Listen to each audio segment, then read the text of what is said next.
दोस्तों इस वीडियो के अंदर हम लोग समझने वाले हैं कि अगर हमारा बजट 6 से 7 हजार रुपए है, 6 से 7 हजार रुपए के बीच में अगर हमें कोई पीसी बिल्ड करना है तो हमारे पास वो कौन कौन से ऑप्शंस होते हैं जिसमें हम लोग पीसी बिल्ड कर सकते हैं। लेकिन बजट हमारा लिमिटेड है। वीडियो बहुत ही इंफॉर्मेटिव होने वाली है और सभी पार्ट्स का जो है मैं लिंक जो है डिस्क्रिप्शन में अमेजोन का लिंक डाल रहा हूं। बाकी व्यू प्रोडक्ट पे आपको दिखाई दे रहा है, वहां पर जो है आप जा करके फ्लिपकार्ट का लिंक देख सकते हैं। बाकी डिस्क्रिप्शन में जो बॉक्स करके आ रहा है वो भी फ्लिपकार्ट का लिंक है। इन सभी पार्ट्स को पहले टैली करें, जहां पर सही प्राइस में मिल रहा है वहां से आप बाय करें। बाकी मैंने आपकी खरीदारी को बिल्कुल आसान बना दिया है, उसके लिए स्टोर खोला हुआ है। आप जैसे PC tech talk YouTube channel पे जाते हैं, पीसी के माध्यम से जाते हैं तो आपको स्टोर दिखाई देगा, उस पर क्लिक कर सकते हैं। और मोबाइल के माध्यम से जाते हैं तो वहां पर सब्सक्रिप्शन के बटन के नीचे जो है आपको विजिट शॉप दिखाई देता है, उस पर क्लिक करेंगे तो आप वहीं पर पहुंचेंगे। वहां पर अलग अलग मैंने लिस्ट बना रखा है, सभी अपने एक्सपीरियंस के आधार पर मैंने लिस्ट बनाया हुआ है।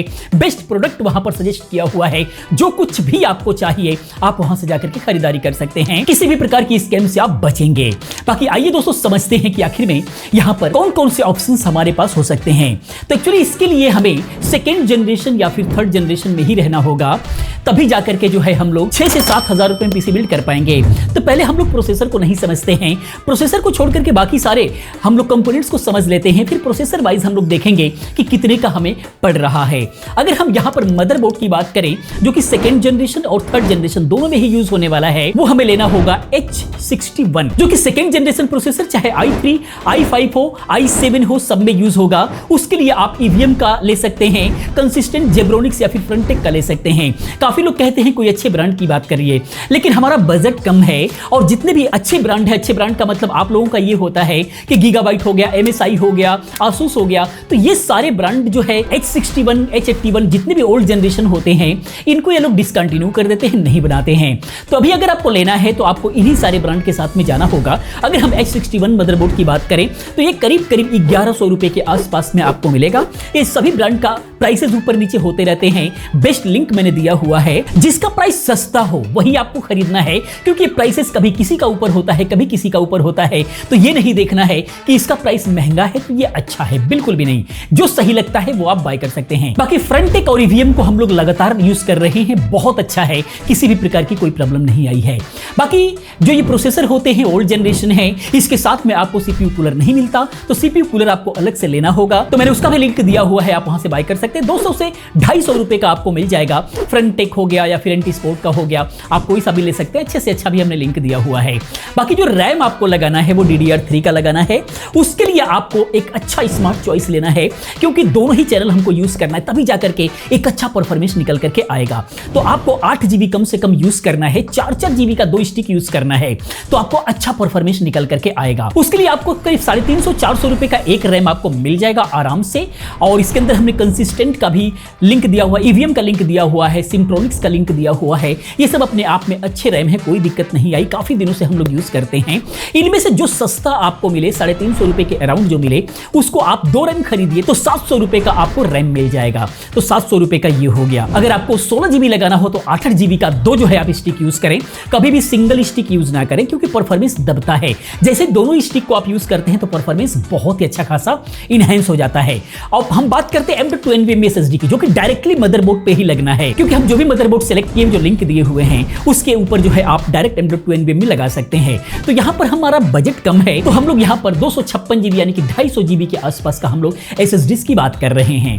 तो उसके लिए जो है आप 1500 रुपए के आसपास खर्चा करना होगा। उसके लिए EVM, कंसिस्टेंट, जेब्रोनिक्स, जियोनिक्स, ये सारे लिंक मैंने दिया हुआ है। जो भी कम बजट में आ रहा हो, ये सब के सब एक ही जैसे होते हैं, उसको आप खरीद सकते हैं। चाहे तो आप EVM का अगर सही बजट में मिलता है तो EVM ले, क्योंकि इसका जो स्पीड है काफी इन तीनों से अच्छा आपको मिलेगा। तो ये आउट ऑफ स्टॉक रहता है, अगर मिल जाता है तो बिल्कुल आप इसको सबसे पहले नंबर पर कंसीडर करें। तो ये आप ले सकते हैं 1500 रुपए के अंदर। अगर बजट है तो 500 GB भी लगा सकते हैं, उसका भी मैंने लिंक दिया हुआ है। लेकिन हम लोग कम बजट की बात कर रहे हैं, कम से कम में कितने में ये बिल्ड हो सकता है। बाकी पावर सप्लाई की बात करें तो कम से कम आप जो है एंटी स्पोर्ट का 400 वाट की पावर सप्लाई लगाएं, बहुत अच्छा है। फ्रंटेक का आप 450 वाट भी लगा सकते हैं, जेब्रोनिक्स का भी 450 वाट का लगा सकते हैं। लेकिन सबसे पहले प्रायोरिटी आप जो है एंटी स्पोर्ट का 400 वाट वाले को दें।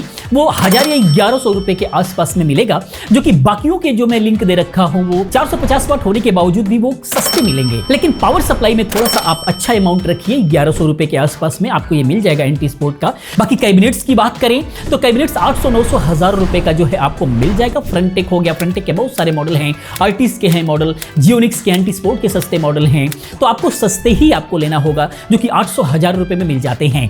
अगर यहां पर ना मिले, ऑनलाइन ना मिले, तो आप ऑफलाइन अपने यहाँ के किसी भी दुकान पे जाएंगे तो आपको 1000 रुपए के आसपास की कैबिनेट मिल जाएगी, कोई दिक्कत नहीं है। तो इस तरीके से आपको यूज करना है। तो ये सारे पार्ट्स ऐसे हैं जो बिल्कुल कॉमन रहने वाले हैं सेकेंड जनरेशन के लिए और थर्ड जनरेशन के लिए, चाहे i3 हो, i5 हो या फिर i7 हो। अब हम यहां पर प्रोसेसर की बात करते हैं, तो प्रोसेसर के अंदर कम से कम आपको जो है i5 का सेकेंड जनरेशन यूज करना है, i3 का सेकेंड जनरेशन यूज ना करें, क्योंकि हमें काम भी करना है, जो कि 6 से 7 हजार रुपए में हमें बिल्ड करना है, तो ये बिल्कुल भी आ जाएगा। तो आप कम से कम i5 का सेकेंड जनरेशन बाय करें, जो कि 1200 रुपए के आसपास आपको मिल जाएगा। i3 का थर्ड जनरेशन अगर आप यूज करते हैं तो वो करीब 800 रुपए का मिल जाएगा। लेकिन i3 का थर्ड जनरेशन नहीं यूज करना है, उससे बेहतर है कि i5 का सेकेंड जनरेशन यूज कीजिए। इसका परफॉर्मेंस i3 थर्ड जनरेशन से काफी बेहतर है। और बाकी i5 का थर्ड जनरेशन आप यूज कर सकते हैं, जो कि 1700 रुपए के आसपास में आने वाला है। अब ओवरऑल प्राइस की बात करते हैं कि पड़ेगा कितने का।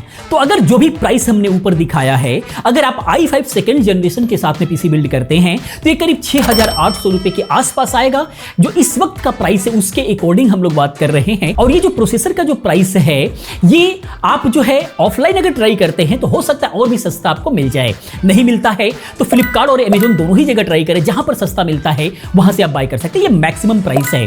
i3 का थर्ड जनरेशन यूज करते हैं तो 6400 में बन जाएगा इस टाइम के प्राइस के अकॉर्डिंग। जिस वक्त ये वीडियो देख रहे हैं उस वक्त ये प्राइस ऊपर नीचे हो सकता है, लेकिन जिस वक्त ये वीडियो बन रही है उस वक्त की बात ये हो रही है। लेकिन ये भले ही सस्ता पड़ रहा, i3 का थर्ड जनरेशन एक जनरेशन ऊपर है, लेकिन i3 है, लेकिन इसको आपको बिल्ड नहीं करना है। इससे बेहतर आपको परफॉर्मेंस i5 का सेकंड जनरेशन में मिलेगा। और उससे ऊपर थोड़ा सा जाना चाहते हैं तो i5 का थर्ड जनरेशन यूज कीजिए, जो कि आपको 1700 रुपए के आसपास मिलेगा। और इसके साथ में पीसी बिल्ड करते हैं तो 7200 या फिर 7300 रुपए के आसपास में पीसी बिल्ड होगा, जो कि एक बहुत ही जबरदस्त परफॉर्मेंस निकल करके आएगा।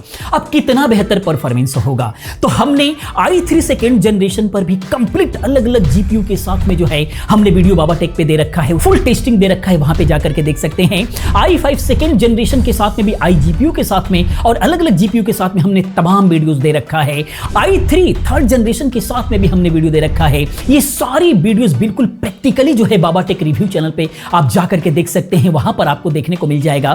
तो यहां पर आपको ऑप्शंस अलग अलग मिल जा रहे हैं, यानी कि अगर i5 सेकेंड जनरेशन के साथ में अगर आप बिल्ड कर रहे हैं तो आज के प्राइस के अकॉर्डिंग 6800 रुपए के आसपास में बनेगा। i3 थर्ड जनरेशन के साथ में बिल्ड कर रहे हैं तो 6400 रुपए के अंदर बनेगा। और i5 थर्ड जनरेशन के साथ में अगर आप बिल्ड कर रहे हैं तो आज के प्राइस के अकॉर्डिंग 7300 रुपए के आसपास में बनेगा, जो कि एक ओवर प्राइस है।